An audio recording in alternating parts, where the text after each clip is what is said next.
जय हिंद। आज समझते हैं इम्पोर्टेंस ऑफ कंज्यूमर बिहेवियर क्या होता है।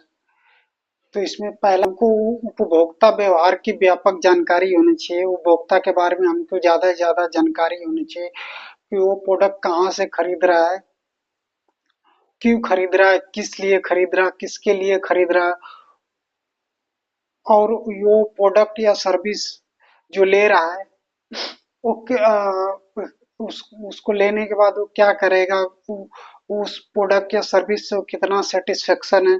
तो इसमें सबसे पहले क्वेश्चन हम करते हैं वाई। वाई मतलब क्या कि जो प्रोडक्ट या सर्विस परचेस कर रहा है वो क्यों कर रहा है। फिर हम करते हैं विच। विच मतलब क्यों कि वो प्रोडक्ट या सर्विस को वो कहाँ से ले रहा है। उसके बाद है वाई। वाई मतलब कि क्यों उस प्रोडक्ट या सर्विस को लेके वो क्या करेगा। वो प्रोडक्ट या सर्विस को परचेस करने के बाद या उसको लेने के परचेस करने के बाद कितना वो सेटिस्फाइड होगा। फिर उसके बाद है हु। किसके द्वारा उस प्रोडक्ट या सर्विस को लिया जा रहा है, कहाँ से लिया जा रहा है, किस जगह से लिया जा रहा है, किस स्थान से लिया जा रहा है। वहां पे उस स्थान पे उस प्रोडक्ट या सर्विस को हम प्रोवाइड कर सकते हैं या नहीं कर सकते। उस स्थान पे प्रोडक्ट या सर्विस की ज्यादा डिमांड है या नहीं। उसके बाद है whom। whom मतलब किसके लिए उस प्रोडक्ट या सर्विस को वो कस्टमर क्या कर रहा है, प्रोडक्ट या सर्विस को किसके द्वारा वो ले रहा है। उसके बाद है second information about change the behaviour. हमको इंफॉर्मेशन होना चाहिए, हमको पता होना चाहिए ये जो कंज्यूमर है उसका बिहेवियर हमेशा चेंज होता रहता है, लगातार चेंज होता रहता है। तो उसके बारे में हमको पता होना चाहिए कि उसका बिहेवियर क्यों चेंज हो रहा है, किसके लिए चेंज हो रहा है। जब हमको ये पता होगा कि कंज्यूमर का बिहेवियर किस लिए चेंज हो रहा है, तो उनके अनुसार हम क्या करेंगे, अपने अपने आप को भी हम चेंज कर पाएंगे और अपने कस्टमर के अनुसार हम प्रोडक्ट या सर्विस को हम प्रोवाइड कर पाएंगे। उसके बाद है परचेसिंग डिसीजन इंफॉर्मेशन। हमको ये भी एक मैन्युफैक्चरर को पता होना चाहिए कि जो व्यक्ति परचेस कर रहा है तो वो डिसाइड कौन व्यक्ति डिसाइड कर रहा है। उसके जो घर में है, घर में जो हस्बैंड डिसाइड कर रहा है परचेसिंग पावर, हस्बैंड डिसाइड कर रहा है परचेस करने के लिए, या वाइफ डिसाइड कर रही है परचेस करने के लिए, या सारे लोग एक साथ मिलके परचेस कर रहे हैं। ये सारे लोग का डिसीजन है और सारे लोग मिलके अपने अपने अनुसार प्रोडक्ट या सर्विस को क्या कर रहे हैं, वो परचेस कर रहे हैं। या फिर सिर्फ वाइफ की ही चलती है घर में, वो सिर्फ वाइफ ही जो डिसीजन देती है वही डिसीजन मान होता है। तो ये सब सारी चीजें भी देखी जाती है। तो ये सब सारी चीजें के बारे में भी हमको इन्फॉर्मेशन होना चाहिए। उसके बाद क्रय प्रक्रिया में सदस्यों की, परिवार की क्या भूमिका होती है, हमको ये भी जानना अति आवश्यक होता है कि किसकी कितनी भूमिका है। तो इसमें पहला पॉइंट है इन्फ्लुएंसर। इन्फ्लुएंसर मतलब क्या कि जो परिवार के सदस्य वो किस व्यक्ति से इन्फ्लुएंस है। कि ऐसा तो नहीं कि किसी एक्टर से इन्फ्लुएंस होके उस प्रोडक्ट या सर्विस को ले रहे, या अपने पड़ोसी से इन्फ्लुएंस होके प्रोडक्ट या सर्विस को ले रहे, या किसी तरीके से और उनको कोई इन्फॉर्मेशन बता रहा है जिसकी वजह से वो इन्फ्लुएंस होकर सोशल मीडिया का से इन्फ्लुएंस होकर उस प्रोडक्ट या सर्विस को परचेस कर रहे हैं। ये देखना पड़ता है। तो हमको ये सब सारी चीजों के बारे में भी जानकारी होनी चाहिए। दूसरा है डिसाइडर। डिसाइडर मतलब क्या, ये कौन व्यक्ति परचेस करने के लिए डिसीजन बना रहा है। तो हमको ये भी पता होना चाहिए कि कौन सा ऐसा व्यक्ति है जो परचेसिंग करने के लिए जिसके पास पूरा का पूरा डिसीजन है, जो कि डिसीजन बनाता है। तीसरा है बायर्स। बायर्स मतलब क्या कि हमको पता करना पड़ेगा कि हमारा जो प्रोडक्ट है उसका क्रेता कौन है। वो कौन क्रेता है जो हमारे प्रोडक्ट को परचेस करेगा। तो जब हमको ये पता होगा तब हम उस क्रेता तक अपने प्रोडक्ट को पहुंचाएंगे, तब जाके ज्यादा से ज्यादा क्या होगा, सेल होगा। उसके बाद है यूजर। यूजर मतलब क्या, यूजर या कंज्यूमर, कि हमारा जो लास्ट उपभोक्ता है या यूजर है वो कौन सा व्यक्ति है और किस प्रोडक्ट को यूज कर रहा है, किस प्रोडक्ट को कंज्यूम कर रहा है। तब जिस उसके अनुसार क्या करेंगे, हम उस प्रोडक्ट या सर्विस को प्रोवाइड करेंगे, तब हमारा कस्टमर क्या करेगा, उस प्रोडक्ट को परचेस करेगा और कंज्यूम करेगा। उसके बाद है पांचवा इंफॉर्मेशन अबाउट मार्केटिंग अपॉर्चुनिटी। हमको क्या है कि हमको इंफॉर्मेशन होना चाहिए, पता होना चाहिए मार्केटिंग अपॉर्चुनिटी के बारे में कि और मार्केट में किस तरीके से हम अपने प्रोडक्ट को मार्केटिंग कर सकते हैं, मतलब अपने प्रोडक्ट को ज़्यादा से ज़्यादा और नए नए तरीके से किस तरीके से अपने प्रोडक्ट की जानकारी अपने कस्टमर को दे सकते हैं, और जो हमारा कंपटीटर है वो भी किस तरीके से मार्केटिंग करता है अपने प्रोडक्ट के बारे में। तो ये सब सारी चीजें भी हमको जानकारी होनी चाहिए, तब जब हमको इन्फॉर्मेशन होगा तब नए नए तरीके से हम अपॉर्चुनिटी की खोज करेंगे और नए नए तरीके से हम अपने प्रोडक्ट की मार्केटिंग करेंगे और अपने प्रोडक्ट या सर्विस को अपने कंज्यूमर को ज़्यादा से ज़्यादा उससे रिलेटेड हम इंफॉर्मेशन दे पाएंगे। तब जाके हमारे प्रोडक्ट या सर्विस को और ज़्यादा से ज़्यादा डिमांड बढ़ेगी और ज़्यादा से ज़्यादा सेल होगा। Assistance in marketing forecast. Forecast मतलब क्या कि एक अनुमान लगाना मार्केटिंग के बारे में कि भविष्य में और भी किस तरीके से मार्केटिंग हो सकती है, आगे चल के और भी क्या क्या चेंजेस हो सकता है।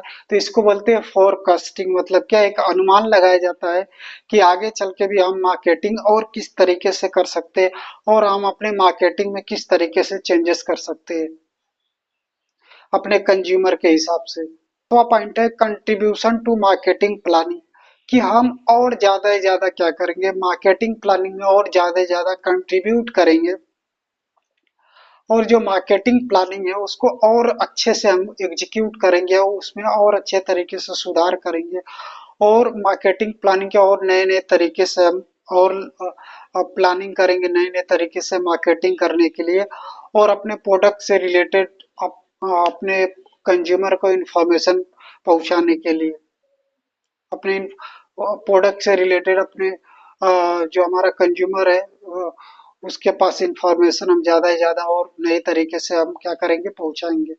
बाद है helpful in determining price policy. हम क्या करेंगे अपनी प्राइस पॉलिसी में भी जो हमारा हर जो जो हर कंपनी का जो मैन्युफैक्चर करती है एक प्राइस पॉलिसी बनाती है। प्राइस पॉलिसी किस आधार पे बनाती है कि जो हमारा प्रोडक्ट है और वो अपने मार्केट में और सेम प्रोडक्ट कौन सा बिक रहा है, सेम प्राइस पे कौन सा बिक रहा है, तो हम अपने प्राइस पॉलिसी को जो मार्केट में प्रोडक्ट उपलब्ध है उससे कम प्राइस पे हम अपने प्रोडक्ट प्राइस को क्या करेंगे अपने प्रोडक्ट पॉलिसी को हम रखेंगे। जैसे मान लीजिए मार्केट में कोई मार्कर बना के बेच रहा है, मान लीजिए 10 रुपए का मार्कर है, तो हम मान लीजिए अब एबीसी लिमिटेड वो मार्कर की मैन्युफैक्चरिंग करती है, तो क्या करेगी वो मार्केट से मार्केट को देखते हुए अपनी प्राइस पॉलिसी को फिक्स करेगी। तो हम क्या करेंगे 9 रुपए इस मार्कर का प्राइस पॉलिसी रखेंगे। तब ज्यादा ही ज्यादा क्या होगा कि हमारे जो कंज्यूमर है हमारे मार्कर को परचेज कर पाएंगे और हमारा मार्कर ज्यादा से ज्यादा सेल हो पाएगा, तब हम ज्यादा से ज्यादा प्रॉफिट कमा पाएंगे। Facility in determining distribution. हम क्या करेंगे जो हमारा डिस्ट्रीब्यूशन चैनल, डिस्ट्रीब्यूशन मतलब क्या कि जब हम एक स्थान से दूसरे स्थान पे अपने माल को पहुंचाते हैं तो उसको बोलते हैं डिस्ट्रीब्यूशन। तो हम अपने डिस्ट्रीब्यूशन चैनल में भी क्या करेंगे ज्यादा से ज्यादा फैसिलिटी प्रोवाइड कर पाए कराएंगे और जब ज्यादा से ज्यादा अच्छे तरीके से अपने डिस्ट्रीब्यूशन चैनल में फुल फैसिलिटी प्रोवाइड करा पाए करेंगे, तब जाके हमारा जो माल है हमारा जो प्रोडक्ट है एक स्थान से दूसरे स्थान पे सुरक्षित पहुंच पाएगा। तब ज्यादा से ज्यादा क्या करेंगे हमारे जो कंज्यूमर है हमारा जो उस डिस्ट्रीब्यूशन चैनल को यूज करेंगे और एक स्थान से दूसरे स्थान पे हम ज्यादा से ज्यादा अपने माल को भेज पाएंगे। तब ज्यादा से ज्यादा क्या होगा हमारा सेल हो पाएगा और ज्यादा से ज्यादा उसकी जो अ, उस प्रोडक्ट की सेफ्टी जो है वो बनी रहेगी। और एक स्थान से दूसरे स्थान पे जब हमारा प्रोडक्ट जाएगा पहुंचेगा तो उसमें ज्यादा ज्यादा नुकसान होगा नहीं, ज्यादा से ज्यादा वो प्रोडक्ट टूटे फूटेगा नहीं, सुरक्षित स्थान पे एक स्थान से दूसरे स्थान पे पहुंच पाएगा। उसके बाद help in determine promotional policy mix. हम क्या करेंगे अब प्रमोशन करने में भी अपनी नए नए पॉलिसी को वो एग्जीक्यूट करेंगे। प्रमोशन मतलब क्या अपने प्रोडक्ट के बारे में ज्यादा से ज्यादा अपने कंज्यूमर को बताना, तो उसमें भी क्या करेंगे हम प्रमोशनल पॉलिसी में भी ज्यादा से ज्यादा नए तरीके से अपने प्रोडक्ट के प्रोडक्ट का प्रमोशन करेंगे, तब जाके हमारा जो इंफॉर्मेशन है हमारे कस्टमर तक और अच्छे तरीके से पहुंच पाएगा, और उस प्रोडक्ट से रिलेटेड जो हमारा कस्टमर है उसके बारे में और ज़्यादा से ज़्यादा उसके फीचर्स को, उसके एडवांटेज को जान पाएगा, डिसएडवांटेज को भी जान पाएगा, और ज़्यादा से ज़्यादा हमारा प्रोडक्ट जो है सेल हो पाएगा। प्रमोशनल पॉलिसी किस तरीके से यूज करेंगे? पहला, एडवर्टाइजमेंट के द्वारा यूज करेंगे। हम टीवी में एडवर्टाइजमेंट दे सकते हैं, हम पंपलेट में एडवर्टाइजमेंट दे सकते हैं, अखबार में एडवर्टाइजमेंट दे सकते हैं, ब्रोशर के द्वारा एडवर्टाइजमेंट दे सकते हैं। तो इस तरीके से हम अपने प्रोडक्ट या सर्विस का प्रमोशनल पॉलिसी को फिक्स करेंगे। पर्सनल सेल मतलब क्या है? इसको डोर टू डोर सेल भी बोलते हैं, जो घर घर जाके अपने प्रोडक्ट को क्या करेंगे, सेल करेंगे। तो इस तरीके से भी हमारे प्रोडक्ट के बारे में लोग ज्यादा से ज्यादा लोग जान पाएंगे, और उसके एडवांटेज और डिसएडवांटेज को भी ज्यादा से ज्यादा हमारे कंज्यूमर उस प्रोडक्ट से रिलेटेड जान पाएंगे, इंफॉर्मेशन को टेक कर पाएंगे, ले पाएंगे। उसके बाद है सेल इन मार्केटिंग। अपने प्रोडक्ट को क्या करेंगे, सेल इन मार्केटिंग करने के उससे भी आप उस प्रमोशन कर सकते हैं। जैसे प्रोडक्ट के बदले वो प्रोडक्ट फ्री दे सकते हैं।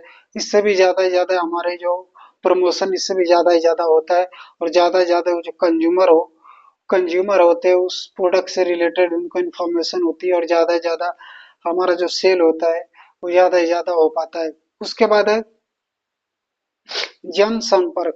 हम क्या करेंगे, जो हमारा जो कंज्यूमर है उससे क्या कनेक्टेड रहेंगे हमेशा। जैसे उससे हमेशा फीडबैक लेते रहेंगे। फोन के द्वारा ले सकते हैं, टेलीफोन के द्वारा ले सकते हैं, ईमेल के द्वारा ले सकते हैं, इंटरनेट के द्वारा ले सकते हैं। तो कई तरीके से क्या करेंगे, हम जन संपर्क में रहेंगे, तो हमको पता चलेगा कि हमारे प्रोडक्ट में कमियां क्या है, उसके एडवांटेज क्या है, और हमारा जो कंज्यूमर है कितना उस प्रोडक्ट को परचेस करने के बाद सेटिस्फेक्शन प्राप्त कर पा रहा है। तब हम ज्यादा से ज्यादा क्या करेंगे, अपने प्रोडक्ट को और नए तरीके से इन्वेट कर पाएंगे और मार्केट में लॉन्च कर पाएंगे। तब जाके हमारा प्रोडक्ट ज्यादा से ज्यादा सेल हो पाएगा। बाद help in transforming negative experience. क्योंकि हमारा जो कस्टमर है, जो हमारे प्रोडक्ट को परचेस किया है, अगर उसका निगेटिव एक्सपीरियंस है तो उससे क्या करेंगे, हम फीडबैक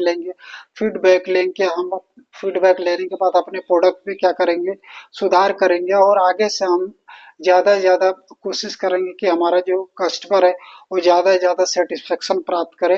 तो उसको पॉजिटिव चेंजेस में तब हम जाके कन्वर्ट कर पाएंगे। तब जाके जब ज़्यादा से ज़्यादा हमारा कंज्यूमर और ज़्यादा से ज़्यादा सेटिस्फेक्शन प्राप्त करेगा, कर पाएगा, तब हमारा प्रोडक्ट ज़्यादा से ज़्यादा सेल हो पाएगा।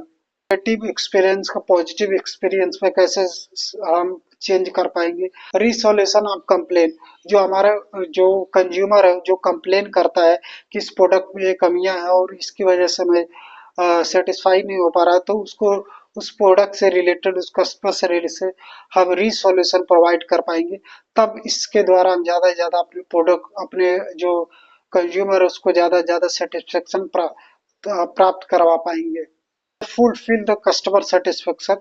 तब जाके हम फुलफिल कर पाएंगे अपने कस्टमर को सेटिस्फेक्शन के लिए। तब हमारा ज्यादा से ज्यादा जब कस्टमर सेटिस्फाइड होगा, तब हमारे प्रोडक्ट का डिमांड ज्यादा से ज्यादा बढ़ेगा, और मार्केट में उसकी छवि अच्छे और ज्यादा अच्छे से अच्छे स्ट्रांग होगी। ये था इम्पोर्टेंस ऑफ कंज्यूमर बिहेवियर। आज के लिए इतना ही। Thank you so much.